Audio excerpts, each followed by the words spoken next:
ನಮಸ್ಕಾರ ಸ್ನೇಹಿತರೆ. 2026 ಜನವರಿಯಲ್ಲಿ ಚಿನ್ನದ ಬೆಲೆ ಯಾಕೆ ಇಷ್ಟು ಏರಿಳಿತ ಕಾಣ್ತಾ ಇದೆ? 2026ರಲ್ಲಿ ಏನಾಗ್ಬೋದು ಚಿನ್ನದ ಬೆಲೆ?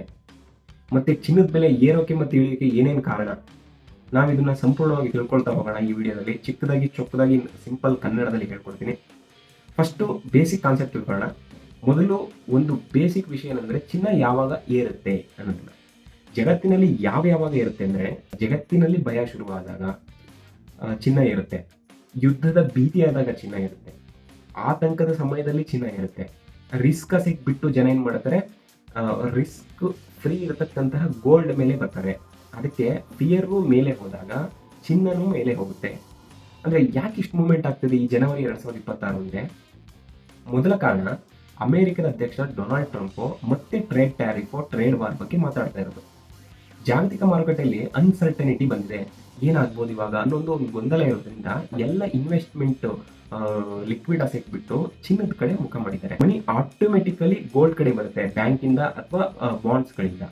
ಮತ್ತೆ ಪಾಯಿಂಟ್ ನಂಬರ್ 3 ಏನಂದ್ರೆ ರೂಪಾಯಿ ಮತ್ತು ಡಾಲರ್. ಯಾವಾಗೆಲ್ಲ ನಾವು ಭಾರತದಲ್ಲಿ ಚಿನ್ನ ಖರೀದಿ ಮಾಡ್ತೀವಿ, ಅದನ್ನ ಡಾಲರ್ ಮುಖಾಂತರ ಕೊಟ್ಟು ಚಿನ್ನ ತಗೋಬೇಕಾಗುತ್ತೆ. ಚಿನ್ನ ಇಂಪೋರ್ಟ್ ಮಾಡಬೇಕಾಗುತ್ತೆ.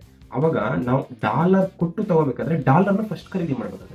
ಡಾಲರ್ ಮೇಲೆ ಇರೋದಷ್ಟು ಚಿನ್ನನೂ ಕೂಡ ಮೇಲೆ ಇರುತ್ತೆ. ಸೊ ಡಾಲರ್ ಮೇಲೆ ಇರುತ್ತೆ, ರೂಪಾಯಿ ಮೌಲ್ಯ ಕುಸಿಯುತ್ತೆ, ಚಿನ್ನ ಏರುತ್ತೆ. ಇದು ಒಂದು ಕಾರಣ. ಪಾಯಿಂಟ್ ನಂಬರ್ 4, ಮದುವೆ ಸೀಸನ್ಸ್. ಜನವರಿ ಫೆಬ್ರವರಿಯಲ್ಲಿ ಭಾರತದಲ್ಲಿ ಅತಿ ಹೆಚ್ಚು ಮದುವೆ ಆಗ್ತಕ್ಕಂಥ ಒಂದು ಸೀಸನ್ಸ್.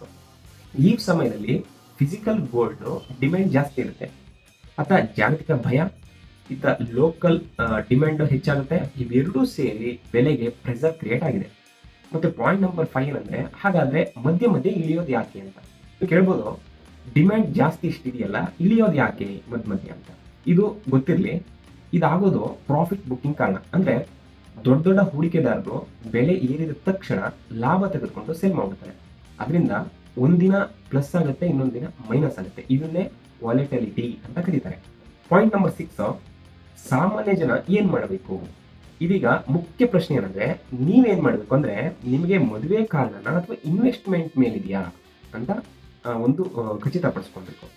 ಸ್ವಲ್ಪವಾಗಿ ಏನಾದರೂ ಒಡವೆ ತಗೋಬೇಕು ಅನ್ನೋದಾದ್ರೆ, ಈ ಮಂತ್ಲಿ ಇನ್ಸ್ಟಾಲ್ಮೆಂಟ್ ತರ ಗೋಲ್ಡ್ ಎಲ್ಲಿ ಇದೆ, ಭೀಮಾ ಜ್ಯುವೆಲ್ಲರ್ಸ್, GRT ಮುಂತಾದವುಗಳಿದೆಯಲ್ಲ, ಅಲ್ಲಿ ಹೋಗಿ ನೀವು ತಿಂಗಳು ತಗೊಂಡ್ರೆ ಉತ್ತಮ ಅಂತ ಹೇಳ್ಬೋದು. ನೀವೇನಾದ್ರು ಇನ್ವೆಸ್ಟ್ಮೆಂಟ್ ಆಗಿದ್ರೆ ಪ್ರತಿ ತಿಂಗಳು ಇಷ್ಟು, ಅದು ಇಯರ್ಲಿ ಇಳಿಲಿ, ಅದ್ರ ಬಗ್ಗೆ ತಲೆ ಕೆಡಿಸ್ಕೊಬಾರ್ದು.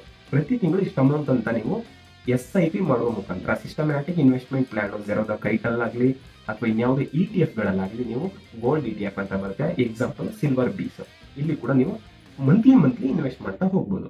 ಪಾಯಿಂಟ್ ನಂಬರ್ 7, ಗೋಲ್ಡ್ ಯಾಕೆ ತಗೋಬೇಕಂದ್ರೆ, ಗೋಲ್ಡ್ ಯಾವತ್ತು ಯಾರನ್ನೂ ರಿಚ್ ಮಾಡಲ್ಲ. ಇದೊಂದು ಪಾಯಿಂಟ್ ಇರಲಿ.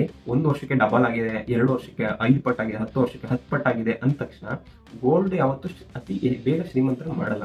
ಆದರೆ ಗೋಲ್ಡ್ ಬಡವರನ್ನಾಗ್ಸಲ್ಲ, ದಿವಾಳಿ ಮಾಡಿಸಲ್ಲ ಅನ್ನೋ ಒಂದು ಕಾರಣ. ಅಂದ್ರೆ ಇದನ್ನ ಫೈನಾನ್ಷಿಯಲ್ ಟರ್ಮ್ ಅಲ್ಲಿ ಗೋಲ್ಡ್ ಏನಂತಾರೆ ಅಂದ್ರೆ ಇನ್ಶೂರೆನ್ಸ್ ಅಂತ ಕರೀತಾರೆ, ಹೆಡ್ಜಿಂಗ್ ಅಂತ.